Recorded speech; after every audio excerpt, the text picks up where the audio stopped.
un fort bel article qui fait le suivi de l'affaire Zemouri. Alors l'affaire Zemouri, je ne sais pas si vous vous en souvenez, c'était juste avant l'été, c'était ce journaliste du Point qui était par ailleurs bien connu d'Arrêt sur Image et de beaucoup d'autres médias pour la manière parfois approximative dont il réalisait ses enquêtes. Et cette fois-ci, bah, il a réalisé une enquête sur le couple de députés NUPES Garrido-Corbière, en racontant absolument n'importe quoi parce qu'il s'était enfumé par sa source, il s'était fait enfumer par sa source. Alors voilà, lui va dire de manière involontaire, sa source va dire était au courant de tout, puisque c'était le syndicaliste policier Noah Manouar qui opérait pour le compte de Jean-Christophe Lagarde, qui était face à Raquel Garrido aux législatives à Drancy. J'espère que vous suivez encore. Donc il avait voulu faire publier une enquête bidon dans Le Point. Il se trouve que Aziz Emory l'avait publié après. Il avait publié ça juste après le deuxième tour des élections législatives où Lagarde avait déjà perdu. Donc ça a doublement pas marché pour Jean-Christophe Lagarde. Mais néanmoins, voilà, Bolshevik dit ce niveau de mafia. Oui, voilà, là on est vraiment dans c'est un peu les tréfonds du journalisme et de la politique hein, d'ailleurs. Et alors Fan de Rien demande c'est combien d'abonnés à sur Image. C'est entre 20 et 25 000, ça fluctue selon les années. Mais en ce moment on n'aurait rien contre un peu plus d'abonnés, parce qu'on est plutôt dans le bas de la courbe, je le précise. Si vous aimez bien l'émission, venez nous donner un peu de sous. C'est comme ça qu'on l'a fait, c'est pour ça qu'elle est gratos, c'est pour ça qu'elle est sans pub sur Twitch, je précise, et qu'on demande aucun sub ni rien, c'est que voilà, on veut pas être partenaire, on veut pas imposer de la pub aux gens parce qu'on n'a pas de pub sur notre site. Donc, pour les abonnés qui voudraient nous voir en direct, on va pas leur rajouter de la publicité. Je reprends. Et donc, bah, la lettre A fait le point parce qu'en fait, en gros, où on en était resté. On en était resté à fin juin, c'est-à-dire fin juin. Le Point publiait un édito après quelques allers-retours, une enquête sur Noah Manouar, comme pour se dédouaner du travail de son journaliste, etc. Enfin voilà, ça avait été un peu dur. Et ils avaient publié à nos lecteurs enquête sur une fausse information. Nous l'avons retiré. Explication et premiers résultats de nos investigations. Et bah, qu'est-ce qu'il disait L'enquête se concluait. Bon, l'enquête disait qu'en gros, il s'était fait enfumer, qu'il avait lui-même enfumé sa rédaction en chef, mais sa rédaction en chef n'avait manifestement pas fait des vérifications nécessaires et essentielles. Et le Point, bah, surtout, le Point racontait, le Point annonçait des choses. Le Point annonçait, alors attendez, je plonge dans mes notes pour vous permettre, pour être précis sur ce que j'avais relevé dans l'article du Point. Il disait, en attendant et face à cette situation de crise qui l'oblige à apporter toutes les explications possibles à ses lecteurs, le Point réagit en faisant comme toujours du journalisme. Nous rendrons compte dans les pages de l'hebdomadaire et sur notre site des résultats de nos investigations sur cette machination, ses auteurs, leurs méthodes et leurs motivations. Il est plus facile d'accorder ou de conserver sa confiance à celui qui sait reconnaître ses torts, et cela vaut aussi pour les journaux.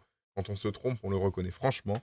Alors là, on est quand même plusieurs jours après qu'ils se font taper dessus par absolument tout le monde, dont Arrêt sur Image, Mediapart, Les Jours, etc. etc.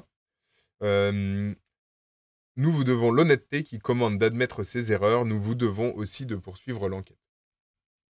Et en fait, bah, depuis en tout cas sur le site internet, les seules choses qui ont été publiées par Le Point, c'est 4 dépêches AFP qui remontent à début septembre, sur le fait que Jean-Christophe Lagarde a été en garde à vue, sur le fait que la garde à vue a été levée, et sur le fait qu'un ancien collaborateur de Lagarde, donc Rudy Succar, hein, l'homme de main de Jean-Christophe Lagarde, a été aussi mis en examen. Donc là, c'est 4 dépêches AFP en 2 jours début septembre. Mais en fait, sur le site sinon de la rédaction du Point, moi, je n'ai rien trouvé, pour être clair. Et bah, que dit la lettre A qui nous indique que le Point tente de rebondir après l'affaire Zemouri, donc là, le 29 septembre. Eh bien, alors c'est pareil, je vous le montre pas l'article, mais vous pouvez aller vous le payer. Voilà. On réclame souvent des paiements à l'article, bah là vous avez une idée de ce que coûte l'info. À la lettre A, c'est 15 balles l'article. Enfin, entre 10 et 20, mais c'est plus souvent entre 15 et 20 que à 10. Et alors que nous dit la lettre A? Alors, la lettre A bah, nous dit que l'enquête semble on n'a pas de nouvelles de cette enquête, justement. Alors, en fait, elle ne nous le dit pas, c'est juste que ça n'est pas dans l'article. Et évidemment, s'il y avait eu des résultats à l'enquête, la lettre A aurait été au courant. Alors, la lettre A est parfois réputée être un peu rapide sur ses informations. mais elle tape parfois aussi très juste. Il faut savoir que dans cet article, absolument tout est démenti par dans l'article, à chaque fois, il y a marqué une information de la lettre A, puis ensuite, derrière, c'est démenti par la direction du Point, c'est-à-dire Étienne Jarnel, qui est le directeur de la rédaction. Donc le propriétaire du Point est François Pinault, je précise, puisqu'il y a la photo de François Pinault qui s'affiche en dessous dans l'image avec Étienne Jarnel à droite et Sébastien Le Foll, qui est le rédacteur en chef à gauche. En fait, la lettre A indique déjà que François Pinault était en fait excessivement mécontent. On aurait pu imaginer que François Pinault, il savait qui était Aziz Zemmouri, parce que ça fait quand même un moment qu'il y a des scandales autour de Aziz Zemmouri dans le Point. Mais bon, visiblement, il était pas au courant. En tout cas, il était pris de court. Et donc, l'actionnaire était mécontent. Et puis, François Pinault est plutôt réputé non-interventionniste. Oui, parce que, alors, en France, on a le milliardaire propriétaire du journal interventionniste, type Bolloré, qui est genre interventionniste de manière tellement visible que c'est super facile de le dénoncer. Et puis, on en a d'autres comme François Pinault qui sont non-interventionnistes. Ou, évidemment, ils sont interventionnistes de manière beaucoup plus subtile, puisqu'ils décident qui dirigent leurs journaux, qui eux-mêmes décident qui ils embauchent dans la hiérarchie, qui eux-mêmes décident quels journalistes ils embauchent. Donc, voilà, il décide quand même, mais c'est beaucoup, beaucoup plus subtil et indirect. Bon, et ben là, apparemment, François Pinault, il a eu des discussions un peu agitées avec la direction, à en croire la lettre A. Voilà, la lettre A dit quelque chose s'est en tout cas dégradé dans la relation de confiance que l'homme d'affaires entretient avec la direction du Point. La lettre A nous révèle aussi qu'Aziz Zemmouri a été a été licencié. Puisqu'on en était resté, Libération avait révélé avant l'été que Aziz Zemmouri avait fait l'objet d'une convocation à un entretien préalable à licenciement. Et que donc là, il aurait été licencié et il porterait plainte au prud'homme pour contester son licenciement. J'ai essayé de joindre Aziz Zemmouri. Il faut dire qu'Aziz Zemmouri n'a pas de très bonne relation avec Arrêt sur Image. Tout ça pour vous indiquer qu'il ne m'a pas répondu. Alors, quand même, pourquoi Aziz Zemmouri n'a pas de bonne relation avec Arrêt sur Image, ça nécessite une petite explication. On avait fait un récapitulatif historique, parce qu'Aziz Zemmouri est présent depuis très longtemps sur le site d'Arrêt sur Image. Il l'était déjà quand Arrêt sur Image n'était qu'une émission sur France 5, pour vous donner une idée. Donc voilà, il nous apprécie pas trop, donc c'est peut-être pour ça qu'il m'a pas répondu. Je voulais savoir essentiellement de quoi il relevait concernant le fait qu'il porte l'affaire au prud'homme. Et donc je reviens à la lettre A. Donc voilà, donc il y a ça en cours. Comme ça, vous le savez, parce que ça a été noté nulle part à ce stade. La lettre A a vraiment révélé cette information. Alors attendez, Sébastien Le Foll est donc directeur de la rédaction et Étienne Gernel, lui, est directeur de la publication. Voilà, comme ça, comment ils se répartissent les rôles, c'est un duo. Avant c'était un triumvirat, et maintenant c'est un duo à la tête du Point.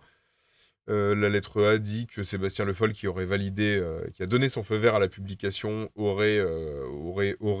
sa démission aurait été en balance, elle aurait été proposée puis refusée. Voilà, il y aurait eu diverses choses autour de Sébastien Le Foll, le directeur de la rédaction.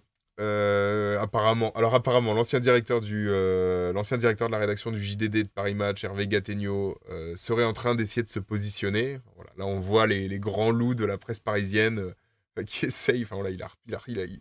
Gattegno a senti du sang, il s'est dit, il y a peut-être une place pour moi. En tout cas, c'est ce que nous indique la lettre A, qui précise par ailleurs que la direction de la rédaction s'est toutefois mise en ordre de bataille pour rebondir dans la foulée de l'affaire Zemmouri, en publiant une enquête sur le Covid-19, un numéro des 50 ans avec des interviews de plein de gens super connus. Mais surtout, la lettre A conclut en indiquant « Pour tenter d'éviter que se reproduise un nouveau couac sur le site du Point, la direction mise par ailleurs sur la vigilance collective. De larges écrans vont prochainement être installés au milieu de la rédaction où chacun pourra lire les articles les plus sensibles avant leur pure parution. » Alors voilà, moi je suis désolé, mais l'échec total de la rédaction en chef et de la direction de publication avec la publication de l'enquête, entre guillemets, d'Aziz Zemmouri, ça me paraît étonnant qu'aujourd'hui on installe des écrans dans la rédaction en mettant les articles qui vont être publiés sur le site, en espérant que les journalistes vont aller voir leur rédaction en chef, qui donc est censée prendre cette responsabilité-là. Vous voyez, moi je suis rédacteur en chef à Arrêt sur Image et directeur de la publication. C'est ma responsabilité en fait, c'est le principe. C'est pour ça qu'en l'occurrence, il y a une prime qui est attachée à ce poste, qui est un poste électif à Arrêt sur Image, puisque c'est la rédaction, c'est l'ensemble de l'équipe d'ailleurs, journaliste et pas journaliste, qui choisissent le rédacteur ou la rédactrice en chef chaque année. Mais en fait, le fait de gérer juridiquement et d'assurer la crédibilité de la publication, bah, c'est mon travail. Et donc, s'il y a un foirage, c'est à moi de m'excuser. C'est pas à moi de dire non, mais du coup, on va laisser les journalistes gérer ça collectivement. Tout ça paraît un petit peu absurde, quoi. Si c'est pour l'instant si c'est pour l'instant la seule conséquence des choses qui devaient être mises en place par Le Point pour éviter que le fiasco de l'affaire Zemmouri se reproduise, bah, franchement, ça paraît un peu court. Je vais préciser aussitôt que j'ai appelé Étienne Jarnel, donc alors que je ne me trompe pas, Étienne Jarnel, le directeur de la publication, donc, qui alors ne commente pas l'article de la lettre A. Il refuse de commenter, il me dit, voilà, un peu que, en gros, dans la lettre A, il y a n'importe quoi qui est publié, etc. Enfin, voilà, il n'est pas très gentil avec la lettre A, il commente pas. Voilà, je vais pas aller plus loin. Par contre, je lui ai posé directement la question de où on en était de l'enquête sur Aziz Zemmouri, parce qu'on n'en a pas eu de nouvelles. Et alors là, par contre, il me répond. Il me dit, on a dit qu'on allait mener l'enquête sur le fond de l'affaire. On l'a fait parce qu'on a publié plusieurs articles sur le volet Lagarde et compagnie, des republications de dépêches AFP, je précise. Donc voilà, on voit que l'intensité du travail de la rédaction du Point sur le sujet est quand même modérée. Mais il me dit, mais non, il n'y a pas d'enquête interne. Donc, je vais vous relire, même ce qui était indiqué le 29 juin dans Anneau Lecteur, avec un édito qui était quand même assez flamboyant, dans le genre, voilà, on avait d'autres avant nous l'ont fait avec honnêteté et courage, le New York Times, le Washington Post, Der Spiegel, le Parisien, l'AFP. Enfin, voilà, ils citent des très grands médias qui ont fait des enquêtes après des énormes foirages chez eux. Et donc, bah ouais, mais en fait non. Finalement, on s'arrêtera à ce qui avait été dit le 29 juin, alors qu'il y avait quand même, voilà, il y avait quand même écrit, nous avons commencé un important travail en ce sens euh, pour, euh, pour revoir les processus internes de contrôle pour qu'un tel fiasco ne se reproduise pas. Voilà, nous rendrons compte dans les pages de l'hebdomadaire et sur notre site des résultats de nos investigations sur cette machination. Mais voilà, effectivement, sur le site, à l'époque, il était pas, c'était moins explicite, mais clairement, tout le monde avait compris qu'il y avait une enquête interne qui allait être approfondie au point. Et puis, bah, finalement, non. Voilà, comme ça, vous le savez. N'attendez pas de résultats de l'enquête interne du Point, parce qu'il n'y en aura pas. Et n'attendez manifestement pas non plus qu'on vous communique, que le Point indique qu'est-ce qui va être révisé dans leur processus de décision. Ça n'arrivera pas non plus à ce stade, à en croire à la lettre A. Dans les semaines qui viennent, devraient être installés des écrans géants dans la rédaction pour que les journalistes assument un petit peu de la responsabilité qui est habituellement dévolue au rédacteur en chef, à la rédactrice en chef et à la direction de publication. Je précise aussi que la rédaction du Point, par l'intermédiaire de sa société des rédacteurs, ce qui est l'équivalent de la société des journalistes au Point, a été sollicitée et j'ai pas eu de réponse. Voilà, donc vous en pensez ce que vous voulez, mais j'ai essayé de les joindre, ils m'ont pas dit ce qu'ils pensaient de tout ça. Et par ailleurs, Étienne Jarnel ne commente pas la procédure de licenciement vis-à-vis d'Aziz Zemmouri, puisque je lui ai aussi posé la question.